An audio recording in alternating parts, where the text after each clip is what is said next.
Pas kësaj këngë të bukur, u rikthyem në këtë studio të bukur, si që paralajmërova në pjesën e parë, mysafir do të kemi Arianit Xhaferi nga lëvizja apo organizata jo qeveritare guerilla, një organizatë e cila është formuar në vitin 2013, atëherë kur Tetova ishte qyteti më i ndotur në botë, u shpall si qyteti më i ndotur në botë, edhe brenga të më e madhe e kësaj lëvizje është ajri.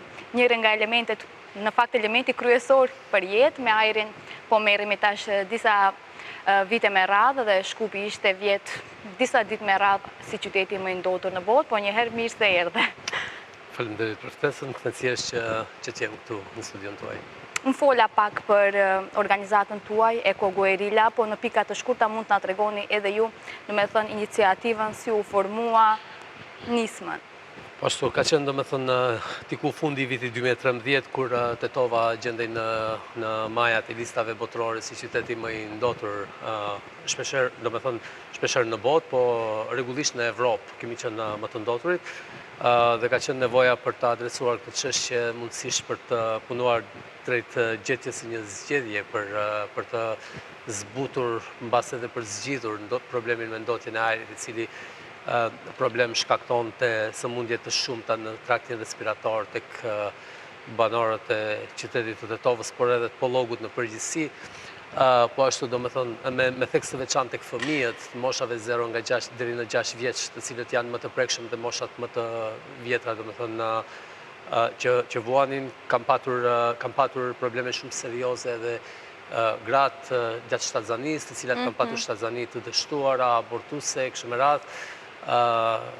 Shkalla e kancerit urit për 80% për 3 vite dhe më pas kishte domethënë edhe shumë probleme të tjera të cilat vinin si pasojë ndotjes së ajrit. Dhe ne, një grup qytetarësh të shqetësuar nga ky problem, vendosëm që duhej bërë diçka për të adresuar këtë çështje. Dhe ashtu e nisëm, domethënë, u formuam si një iniciativë, në fillim e quajtëm Stop ndotjes kancerogjene në Tetovë, për ta ribrenduar më pas në guerilla.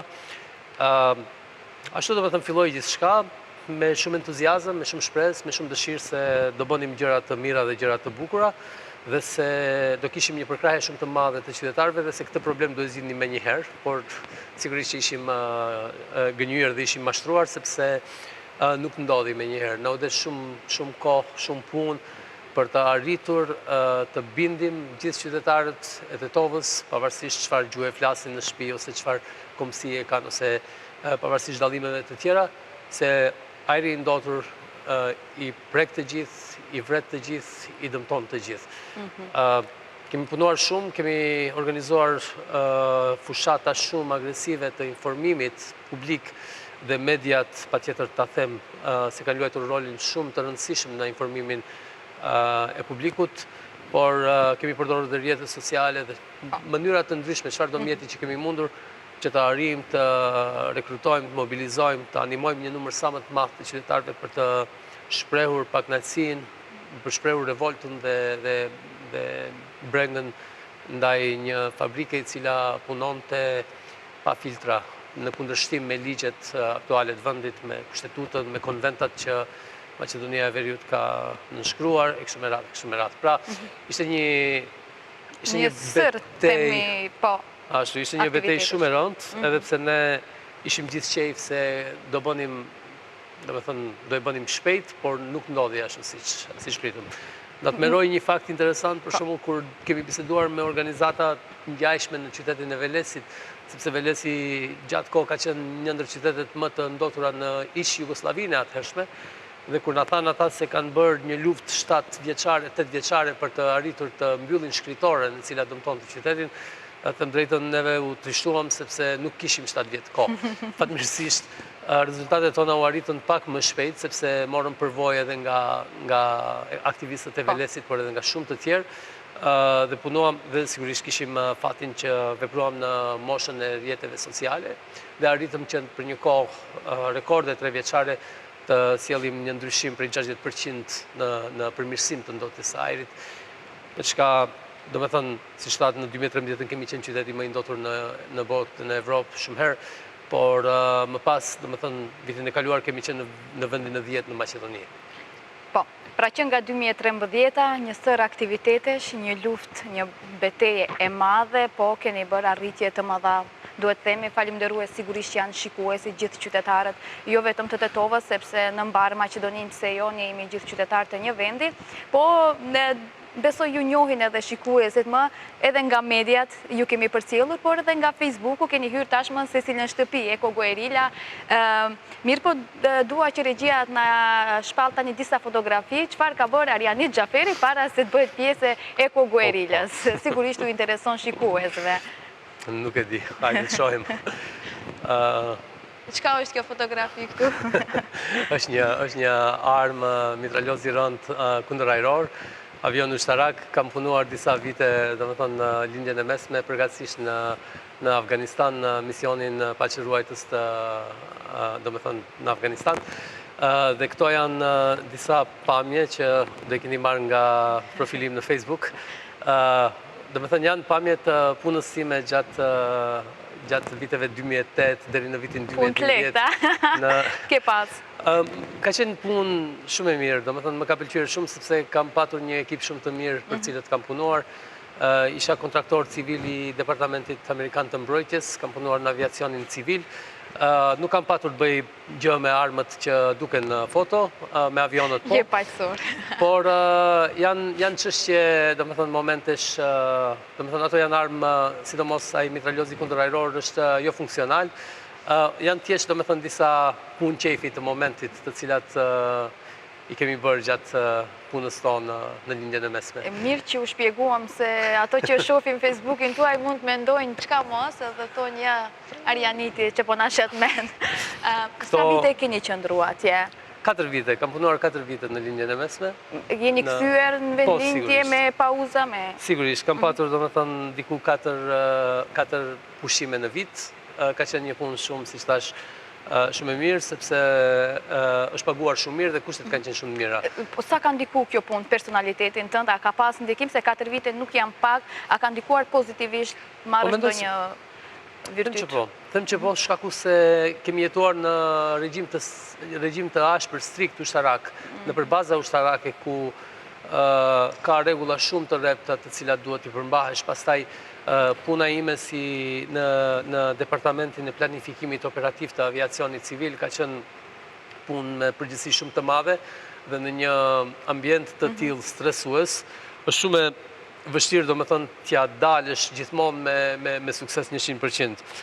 Dhe mund të them që kemi punuar bashkë me një ekip shumë të mirë nga Shtetet e Bashkuara të Amerikës, por kryesisht edhe nga vendet e Ballkanit, nga Bosnia, nga Kroacia, nga Kosova, Serbia dhe Maqedonia e Veriut, me çka kemi patur domethënë mundësi që të zbusim humbjet në produktivitetin e punës tonë, sepse kemi planifikuar fluturime civile brenda vendit edhe jashtë Afganistanit, domethënë këtë rast. Dhe normalisht domethënë ka shumë rrethana të tjera të cilat mbas edhe pengojnë suksesin e punës, siç janë rrethana të luftimeve ose të paparashikuara, domethënë kushte klimatike kështu me radhë, por çfarëdo që ka qenë në dorën tonë jemi munduar ta bëjmë sa më mirë dhe kemi patur sukses shumë të madh. Ta s'ke hek, Arianit. Atëherë s'ke pas kohë domethënë shumë për familjen.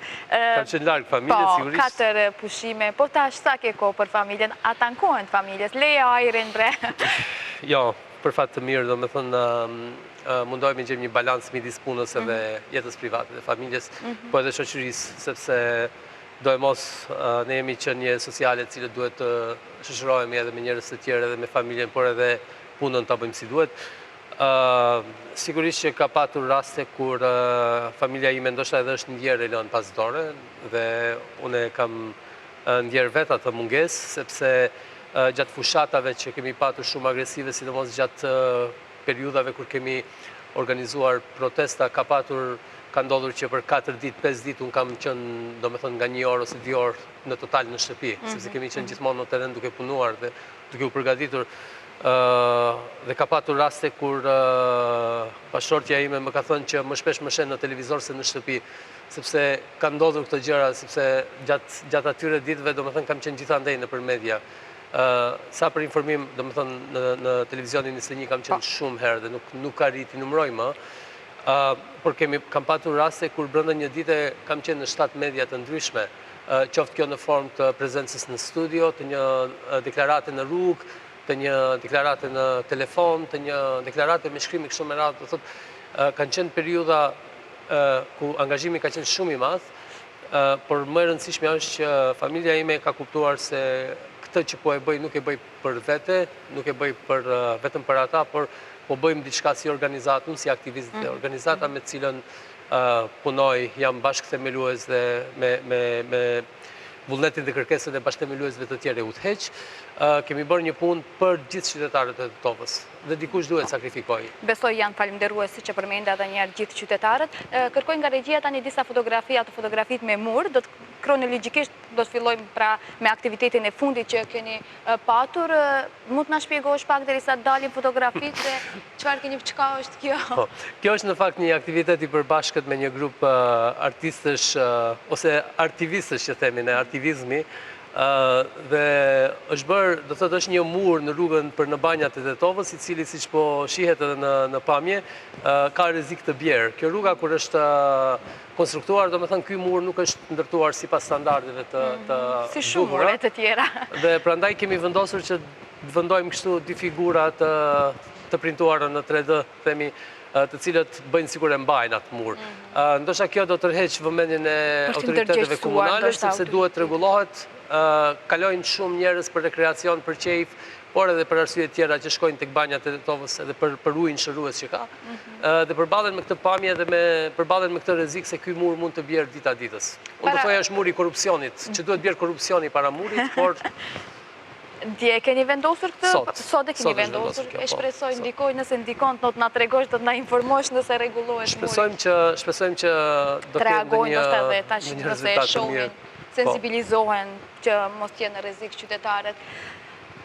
Titulli që shkrua në ekran kur ne paraqitemi është çfarë ajri do të thithin tani qytetarët edhe Tetovës, edhe Çkupit. Ju posaçërisht keni punuar për Pollogun, për Tetovën, po çfarë ajri do të thithim këtë vit? Tani po afrohet ajo periudha e ndotjes. Tani po afrohet ajo periudha kur fillon ajo çështja diskutohet 2-3 muaj. Në një farë mënyrë, sepse jam shpesh në studio dhe duhet friksoj njerëzit me cilësinë e ajrit me cilën përballemi. Si thash, Tetova ka patur gjatë viteve të fundit që nga mbyllja Jugoromit deri në 60% ajër më pak të ndotur. Po them më pak të ndotur sepse është luks të themi ajër të pastër, sepse s'kemi ajër të pastër akoma. Për më tepër Shkupi do me thonë ka lëvizur pak, shumë pak do me thonë në përmirësim, por nuk është mjaftueshëm. Sigurisht. Kështu që me masat të cilat janë prezentuar nga Qeveria e Republikës së Maqedonisë së Veriut dhe Ministria e Mjedisit Jetësor dhe Planifikimit Hapësinor, nuk është se presin ndonjë boom, ndonjë, siç tha zëvendës ministri në një paraqitje publike, do kemi 50% rënje të ndotjes në 2 vite. Është pamundur ajo, është është e pamundur, po dhe jo se janë aplikuar masa që janë folur, disa masa vetëm janë folur edhe asnjëherë nuk janë aplikuar, disa kanë mbetur në gjysmë. Pikërisht. Do me thënë, bëjmë dallimin edhe midis masave dhe rekomandimeve. Zakonisht këta japin rekomandime në vend të masave. Në një vend si vendi jonë, do me thënë, ku problemet janë të një natyre kaq radikale, duhen dhe masa radikale. Prandaj duhen politikanë të guximshëm, të cilët do ndërmarrin masa radikale për zgjidhur këto probleme. Nuk duhen politikanë qyqar, do me thënë karierist, populist, të cilët vetëm llogarisin se si do kalojnë në zgjedhjet e ardhshme dhe nuk ja kanë fare brengën gjeneratave të ardhshme që po rritim në vendin tonë. Pra, neve bëm një iniciativë tek qeveria, sepse me kërkesën e qeverisë ju përgjigjëm asaj sfide dhe bëm një iniciativë që kërkuam që rreth 30 ndërmarrje të vogla dhe të mesme që prodhojnë mobilje në rajonin e Pollogut të pajisen me filtra ekologjik, sepse këto ndërmarrje gjatë sezonit të dimrit përdorin materiale të ndryshme nga procesi prodhimi që ju ngelen për ngrohje. Dhe me këtë ne kërkuam që të sulmonim ndotjen në burim tek oxhaku i çdo fabrike. Dhe kjo është një masë e mirë, jo sepse propozuam ne, por ne propozuam sepse është masë e mirë. Kështu duhet ta vendojnë në këtë ekuacion. Ndër masat e tjera kishte, do me thënë, qeveria prezantoi pajisjen e dikun 300 ambicërive, nëse zgaboj, me invertor. të cilët do duhet ndryshonin sistemin e Që i ngrohjes. shfryzuan qytetarët? Por çështja është që invertorët punojnë me energji elektrike dhe energjia prodhohet në termocentralet në Oslomej dhe në Manastir.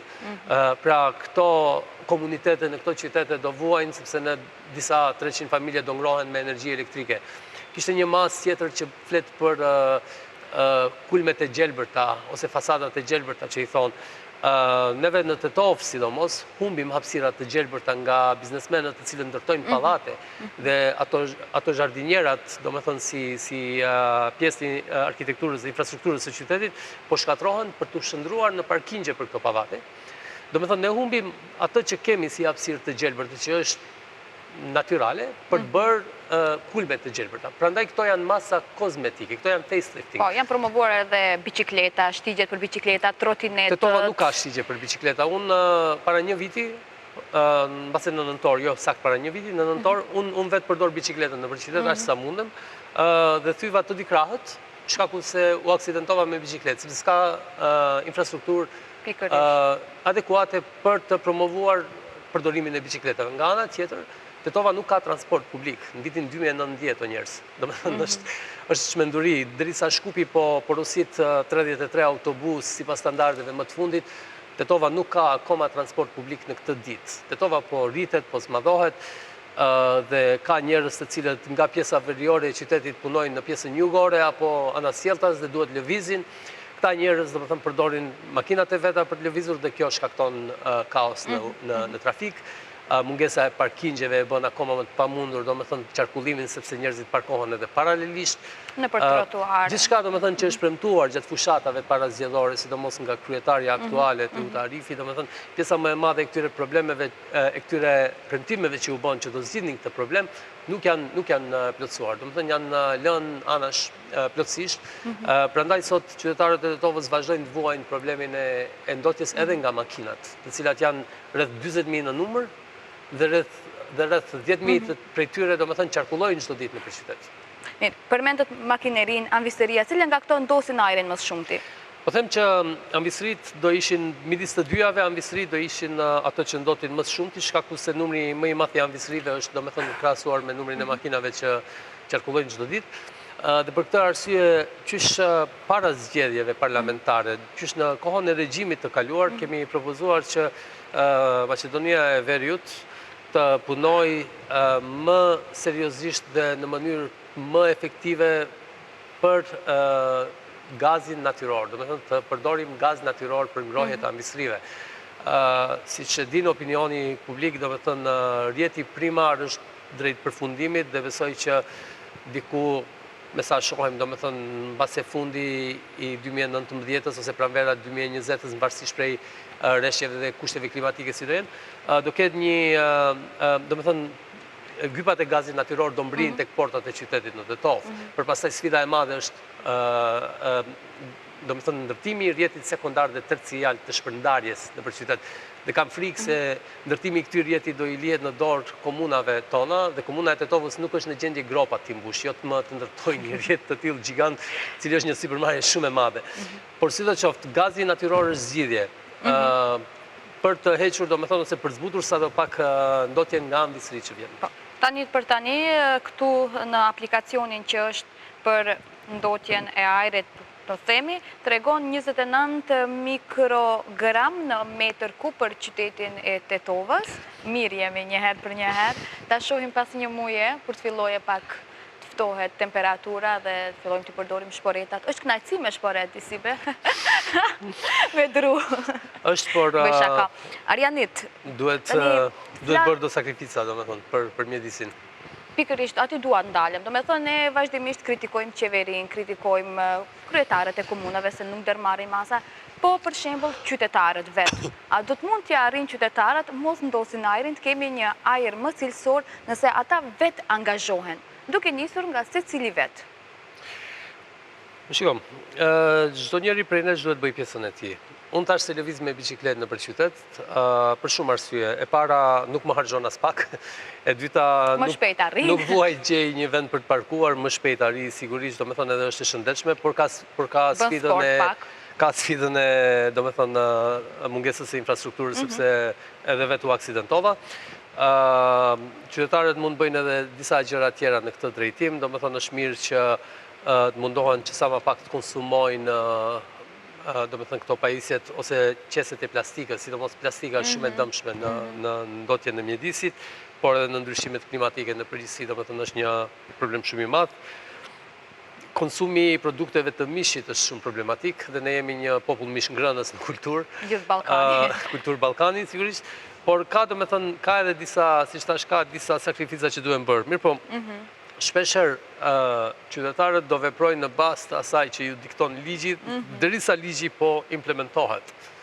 Nuk mund presim që shpeshherë domethënë nuk mund presim që njerëzit të jenë të vetëdijshëm gjithë njësoj për një problematik të caktuar nëse nuk kemi arritur që të aplikojmë një ligj i cili do i detyrojë njerëzit të veprojnë në atë mënyrë. Ne vetëm me sanksione, ndryshe s'marrim vesh ndoshta. Për fat të keq, Almedina, domethënë është një konstatim shumë i saktë, sepse po nuk ja preket xhepin dikujt, domethënë nuk do ndryshoj mënyrë të vepruarit. Dhe më vjen keq që duhet ta them këtë, po mbase gjobat janë mënyra më e mirë që ti kulturojmë disa njerëz, të cilët për fat të keq i mungon kjo kulturë. Është shumë e vështirë domethënë ti kërkosh qytetarëve që ndryshojnë mënyrën e ngrohjes, sidomos kur kemi parasysh se ka familje të cilat janë më të sfiduara ekonomikisht dhe nuk arrin të sigurojnë as dru për ngrohje dhe ngrohen me çfarëdo që gjejnë, përfshirë këtu dhe goma dhe plastika dhe vajra të ndryshme, të cilat janë shumë të dëmshme. Por megjithatë, domethënë në këtë moment duhet që shteti të futet si garant dhe që sigurojë një zgjidhje, sepse shumë e lehtë ti drejtosh gishtin tjetrit, por çfarë zgjidhje i ke ofruar. Domethënë shumë e rëndësishme që të ofrohet zgjidhje. Neve, siç thash më herët, kritikuam qeverinë se s'po bënte asgjë për të ndalur ndotjen që vinte nga fabrikat e mobiljeve, por i ofruam një zgjidhje e cila u pranua. Do thotë gjithmonë duhet shpeshherë dëgjojmë autoritetet që ankohen se qytetarët nuk kanë kulturë, domethënë dhe përdorin makinat vend e pa vend. Çfarë do bëjë dikush që jeton në rajonin e stadiumit të qytetit, në pjesën veriore të Tetovës, e që punon në pjesën jugore në afërsitë të universiteteve, për shembull. Si do shkojë në punë ai person? Do thotë duhet t'i ofrosh një mjet transporti, një zgjidhje, një alternativë, pastaj t'ja ndalosh përdorimin e makinës ose t'ja vështirësosh njëjtën duke i shtrenjtuar parkingjet, duke vendosur diçka që quhet congestion fee ose taks të mbi popullimet e tjera. Ka mënyra, por duhet vullnet dhe duhet udhëheqës të guximshëm, por jo qyqar. Se thash edhe më herët, ne kemi udhëheqës qyqar të cilët mendojnë vetëm për zgjedhjet e ardhshme. Kur i me të udhëheci, gjithmonë kryetarët e komunave për vendet e ndotura, për qytetet e ndotura, thonë nuk mund të ndryshohet për një ditë, nuk mund të bëhet për një dimër, nuk mund të bëhet për një sezon. Mirë po ata tashmë disa vite me radhë janë në pushtet, themi, edhe kryetari i qytetit të Shkupit ka thënë disa herë nuk mund ta bëjmë për një ditë ta pastrojmë ajrin. Po këtë e thot tashmë 2 vjet. Edhe nuk është ndërmarr diçka, themi, konkrete përveç autobuseve që po na vinë e po diskutohet tashmë sa kohë. Ju keni përmendet edhe parkingjet, keni thirrur edhe për deponit në për Tetovë, nuk është vetëm për ajrin e diskutojmë, mirë edhe këto janë pjesë e asaj çështjeje. Tash ti si qëndron Tetova me parkingjet ende, ato shfrytëzoheshin në oborret e shkollave gjatë verës? Afërsisht në bazë të disa dënave që nuk jam në gjendje t'i verifikoj në këtë moment, por dim që dikun duhet ketë rreth 700 vende parkimi gjithë qyteti për 40.000 vetura që ka Ma tetovarët edhe të pasur, disi kanë shumë makina. Unë kam vetëm një. S'kanë. Por edhe atë nuk e përdor shumë. Por çështja është që, siç thash, shakat me njanë, domethënë ndonjëherë njerëzit duhet i përdorin makinat sepse duhet bëjnë punën që duhet bëjnë dhe në mungesë të transportit publik, domethënë s'ke si jo hapën. Por në ndërtimi i parkingjeve, për shembull gjatë fushatës së fundit parazgjedhore, kryetaria aktuale premtoi që do ndërtonte parkingje nën toksore dhe garazhe në kate kështu me radhë, por s'ka bërë një hap përpara drejt kësaj. Bile kohëve të fundit sikur japin do sinjale se nuk qenë kanë profitabile, domethënë nuk pas ka llogari qyteti t'i bëj këto sepse nuk e di çfarë hesapesh bëjnë. Por kanë llogari, domethënë ndërtojnë pallate vend e pa vend. Kështu që çështja është kryetarët nuk po angazhohen mjaftueshëm, mos them fare, sepse disa angazhohen pak, por jo mjaftueshëm, për zgjidhur këto probleme. Ju përmendet kryebashkia Kunçilegov në Shkup, për shembull, ai megjithatë ka sjell disa masa të cilat ndoshta nuk janë të mjaftueshme, dhe në një studio të një televizioni tjetër kemi pritur ndoshta një 10 minuta t'i lexoj nga një letër 27 masa, me të cilat mburej, dhe unë e pyeta një gjë, i thash ku i ke rezultatet? Do të thonë ti lexon masa për rezultatet ku i ke. Çështja është më duhet prapë ta them që problemet radikale kërkojnë masa radikale. Kërkojnë që t'i prishet dikujt komoditeti. Tash ndoshta mu do vinte më shumë qejf të ngas veturën time për qefin tim, por kur do kem autobusin, do lë komoditetin e makinës edhe do hyp në autobus për shkak se duhet bërë ajo që duhet bërë. Dhe nëse unë nuk jam mjaftueshëm i bindur, si qytetar i vetëdijshëm se s'duhet ta bëj këtë gjë, atëherë komuna ka mundësi që të ma shtrenjtoj parkingun, dhe atë shumë, do të thënë që unë, mbase dua, si thatë, të tovarët dhe të pasur dhe shumë makina, dhe të paguajnë.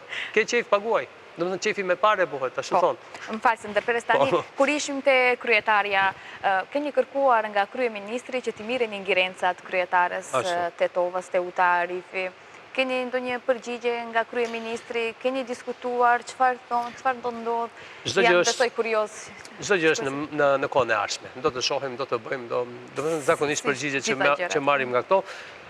Mirë po, nisur nga disa praktika të disa ministrave që ju kanë hequr disa ingerenca disa kryetarëve të komunave, ne mendojmë që komuna Tetovës duhet të heqë dorë ose t'i hiqen disa prej ingerencave, sepse sidomos në ekspansionizmin urban, në ndërtimet që po bëhen vende pa vend, në shkatrimin e hapësirave të gjelbërta, në paaftësinë e tyre për të organizuar transportin publik, në paaftësinë e tyre për të menaxhuar me mbetjet komunale. Domethënë janë një sër problemesh ku janë dëshmuar vite me radhë se kanë dështuar. Dhe mendojmë që edhe përkundër asaj ide se shumica kërkojnë decentralizimin dhe kërkojnë më shumë kompetenca për komunat, ne ndjejmë se kot i kemi sepse nuk po i shfrytëzojmë. Dhe në këtë rast është më mirë që qeveria t'ja merr sesa t'ja lej. Domethënë kot ke ingerenca kur nuk i përdor. Çfarë na duhen? Arianit, keni pas kërcënime të drejtë për drejta dhe jo të drejtë për drejta? Po, sigurisht. Kemi patur, kurikun e vitit kaluar, kemi patur, bile si kam paraqitur një preskonferencë, kemi planuar kërcënime dhe kanë qenë urvatje për të na korruptuar, më konkretisht, nga që kanë ardhur sipas postjerëve, messengerëve, të cilët i kanë sjellë lajmtarët që më kanë kontaktuar për këtë gjë, kanë thënë se një shoku im ka një shok tjetër i cili ka një shok të tretë që një dikën në Jugohrom dhe ai ofron kaq para që mos flisni një 2 muaj, një 1 muaj kështu, mos bëni protesta, rini qetë, rini urtë, rini kështu. Përpara këtyre ofertave zemërgjëra, të cilat normalisht i refuzuam dhe i denoncuam në organet e rendit, kam pranuar edhe kërcënime, realisht do me thënë, por kanë qenë kërcënime të adresuara në mënyrë anonime në telefonin tim. I keni paraqitur kërcënime? I kam paraqitur, por si kam marrë seriozisht, sepse dikush që s'ka guximin të më merr në telefon me numrin e tij personal dhe me identitetin e tij personal, nuk besoj se kam arsye që të kem frikë nga ata njerëz. Për një arsye, ai person duhet të ketë frikë nga unë, sepse s'ka guximin të më merr me emrin e tij.